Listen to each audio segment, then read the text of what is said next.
Hey guys, Mr. Ridgway here for our next lesson on the Civil War. So we are going to be wrapping up the Civil War today. That is our plan. So go ahead, log in with Pear Deck, and then I've got a question here for you that's a hypothetical one.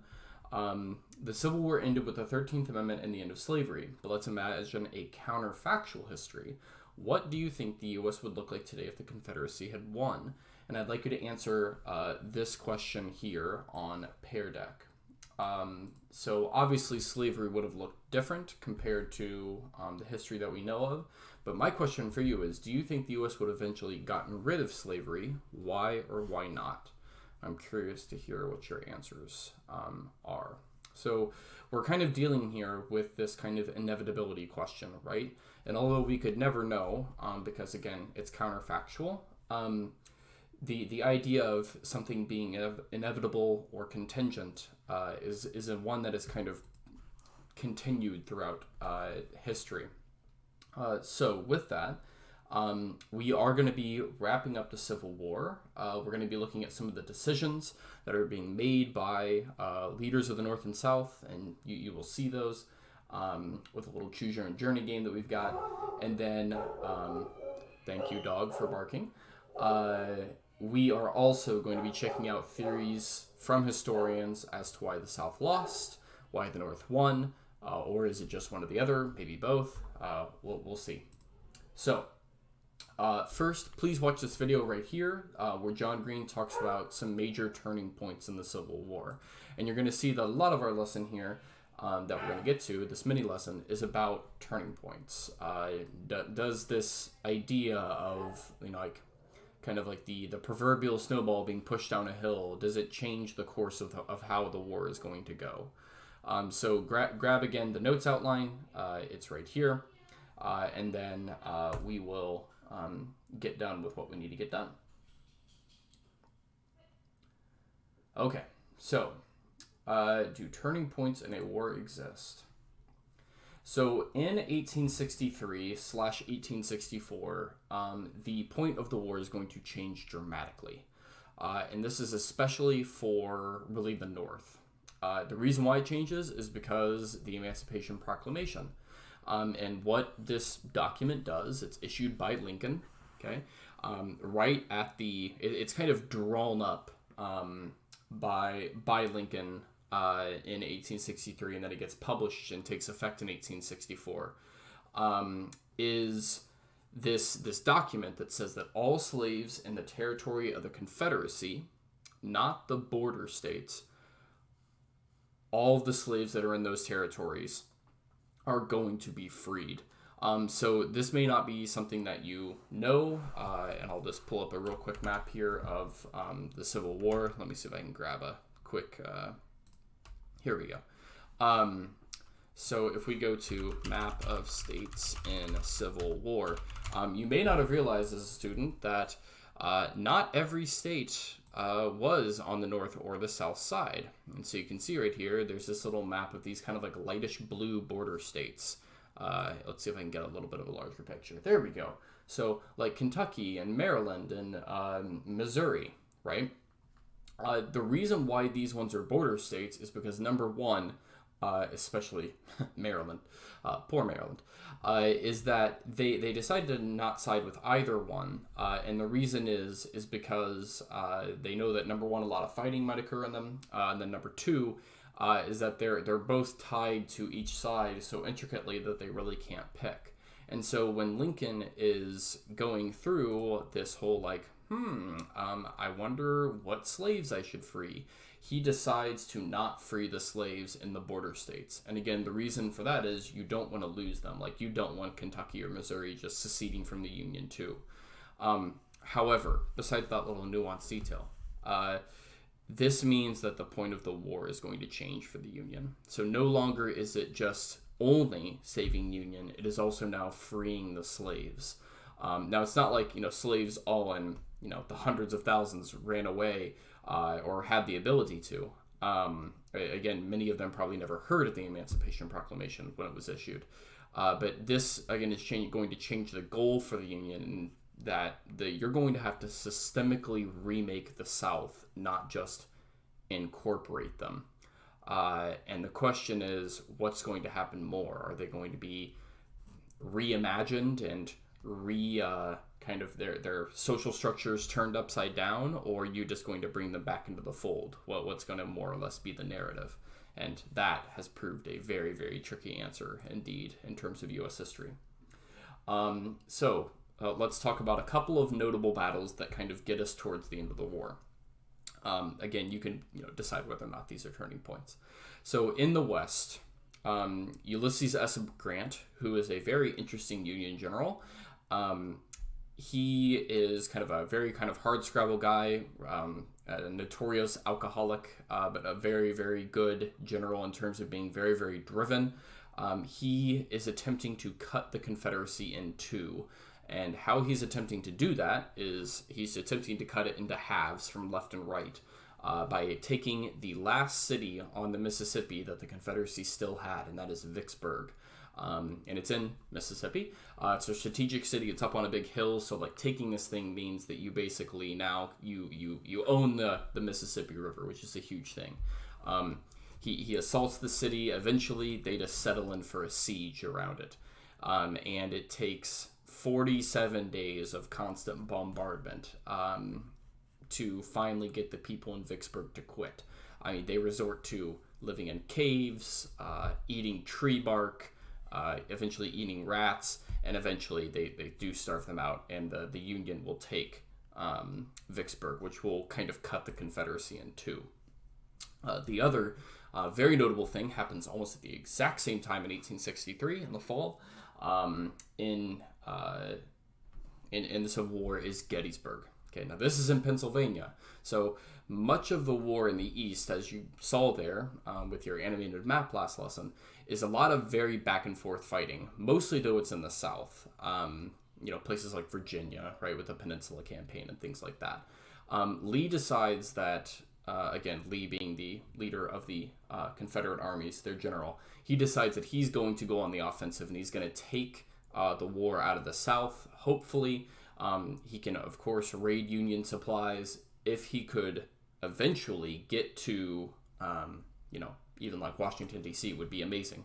But what happens is, as he's kind of driving north up into Pennsylvania, he accidentally runs into the Union Army that is following him, they were not expecting Gettysburg to be the place where they were going to fight.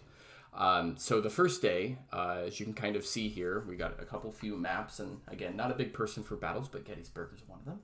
Is mostly just cavalry running into each other on accident, and the reason why they do is because the Confederates are raiding this little town of Gettysburg for shoes, of all things. But the second day, then, as the armies start to get more settled, looks very, very different. And so the second day is mostly what that consists of is because the Union kind of settles in this like fish hook kind of shape, which you can kind of start to see taking form here. And what happens on that second day is that the Confederates attempt to hit on the flanks very, very hard. They do not break. There's a bunch of very, very famous fights that happen here. Some very famous medals of honor that are also won. Some pretty crazy things. But anyways, the third day, what that consists of, it looks a little bit different. That is, and you can see it down here, the third day, and I'll kind of explain what you're seeing there. So Lee goes with the reasoning that on the second day, he hit the flanks super, super hard. And so he reasons, somewhat logically, this might make sense, that the Union would have sent extra troops out of the center to reinforce those positions on the kind of the flanks of the fishhook, right? Well, they didn't do that, but that's besides the point. So he decides then, logically, the center might be weak, and that results in probably the most famous charge in the entire Civil War, which is a disaster. So Lee takes multiple armies here. Okay, it's known as Pickett's Charge for one of the Confederate generals that was here, and they attempt to break the Union lines in the center. They march for basically a good more than an open mile across open fields, getting just slaughtered and shot to death. And they do make it to the Union lines. Very few of them do, but then it just gets routed. So after 3 days, a third of Lee's army is gone. And Lee is forced to retreat back down to the south. And when this happens at the same time as Vicksburg, it seems like the writing is on the wall a little bit. So with Vicksburg and Gettysburg, do you think that we can declare that there's such a thing as turning points? Does such a thing exist? Or is this more just like we look back at it and this is like a construct that we've made up in our mind? I don't know. So maybe a little bit of both. What do you think? So go ahead and type your answers out on Pear Deck, and I'm interested to hear your opinion. How the war wraps up is pretty straightforward. Let me go ahead and explain kind of the gist of what happens here. So after Vicksburg and Gettysburg, there are, of course, other Union armies that are working around, and one of them, okay, is kind of in the Tennessee area, give or take, led by a certain General Sherman, whose name in the South is still hated to this very day for reasons that will become very obvious here. Okay, William Tecumseh Sherman, as he is known, is a kind of like he's the Batman, or he's the Robin to the Batman that is Grant. And what happens is in 1864, he is finally able to take Atlanta in the South. Now, this took a long time, and I don't really give Sherman enough credit for all the battles that had to happen, and others that had to happen up until this point to take Atlanta. But the reason why Atlanta matters is, number one, it's a huge railroad hub for the South, which, again, they don't have very many of those, so that's a big deal. And then second, taking Atlanta helps win Lincoln re-election, which is weird to think about in 1864, that Lincoln actually has to, run for re-election. The even weirder thing is he's running against one of his former generals, George S. Meade, that he had fired because he was basically incompetent. Anyways, that's aside. After Atlanta, Sherman does something that kind of tells you a lot of what the rest of the Civil War would have looked like if it would have kept going for much longer. And that is, he does his famous Sherman's March to the Sea, which you can see down here below me. And that is basically his army marches 50 miles, wide swath of human beings, marches all the way to Charleston, South Carolina, and they cut off their wagons, meaning like the wagons that would be supporting this army, and they have them live off the land, and they just burn and destroy and ravage everything in their path. The point is to just make the South hurt, and besides now having burned Atlanta to the ground, he just kind of burns this whole swath of path behind him. And again, the whole point is to kind of punish the South here for the Civil War. And again, this kind of tells you earlier, like when we were talking about, like, you have to go to the South and you have to beat them into submission if you're going to change, how the South is systemically set up. This kind of feels a lot more like that. And again, this is why Sherman to this very day is not well liked in the South. At this point, then, the war in the East. Okay, Grant has now taken a hold and is in charge of all Union armies over there. Lincoln finally having found one general who's actually competent after burning through like 10 of them. He takes, first of all, Petersburg, which was a supply center for kind of like the last supply center for the Confederate capital of Richmond, Virginia. And once he takes Richmond, basically then the war is pretty much over. All that's left then is Lee and his army. And basically, if you think about Sherman being down there in the South between Atlanta and South Carolina, and then again, Grant coming after Lee, Lee and his army have nowhere to go. And so, again, Lee and his men they're exhausted, they're tired, they're hungry. Most of them don't even have, like, shoes at this point. Lee surrenders, and he surrenders at this little courthouse right here in Appomattox, Virginia. He basically meets Grant, and they basically sign an unconditional surrender, which means that the the besides Grant letting the Southern officers keep their horses, that's it, and the war is done. So with the war then being over, okay, the question is very quickly going to become, so now what? And the South, for now, just so you know, it is going to be put under Union military control.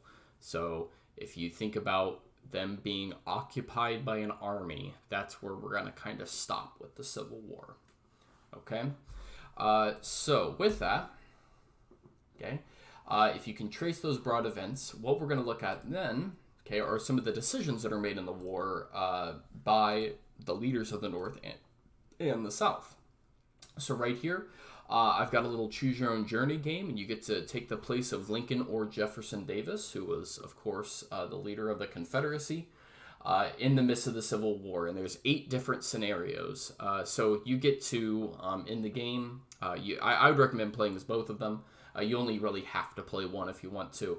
And you can keep track of how accurate you were to their actual decisions that they made. You'll be confronted with 8 kind of difficult choices, and then you get to see, did I actually do what this person did? Once you're done, over on the right, it's going to say reflection. You need to click that and complete the reflection for this for homework. Okay? To end the lesson then, there are 2 things we need to do. The first there are some historians here that are going to tell you why the North won or why the South lost, or maybe both. And you're going to visit these historians digitally. So first, okay, the historians are here at this gray button. What I would like you to do is to summarize each historian's conclusion on this yellow square worksheet right here with 3 hashtags each. Okay? So, again, I'm going to open up this worksheet so you can actually see it. Come on. Cooperate with me, PowerPoint. Once you open it, okay, 3 hashtags each, and I believe there are, let's see, how many are there? So, 3, 6, 8, 10. So, 30 hashtags, okay? Once you summarize their theory as to why the war ended the way it did, okay, then I would like you to sort their names into I'd buy it, I'd rent it, or I'd sell it. And what this means is I buy it is like I totally agree with them. This is why the North won or the South lost. Okay, all you have to write is their last name. All right, so you say, okay, Trudeau's in here, Pohanka's in here, McMurray, I agree with those 3. Rented is like, some of their ideas I'm down with, but some of them not so much. And then sell it is like, I completely disagree with this person as to what they think. So sort their names. Okay, this is a fun kind of graphic organizer that we get to mess around with. You don't need to turn it in, but unless I tell you. But there you go. Let's talk about how then you need to wrap up the lesson with, and that is, I'd like you to finish your last little paragraph for our reflections document, and that is for the years 1800 to 1850. So if you can pick one theme to represent that time period, so that's like election 1800, Jefferson and Adams, up through the Civil War. The Civil War, I guess, ends in 1865, but 1850 is just about the start of the Mexican-American War. If you could pick one theme to represent that time period, what would it be? Write an answer and give one event as an example. And then check the titles of our lessons in Unit 2 and 3 to help you with ideas, and respond to this like it's the first paragraph of a test topic. Okay? So again, this reflections document should kind of be growing as time goes on, and we'll hopefully be kind of compiling this into your paper here once we are done. Okay? So other than that, I will see you guys in our next lesson, and hope you're staying healthy and staying safe. Bye-bye.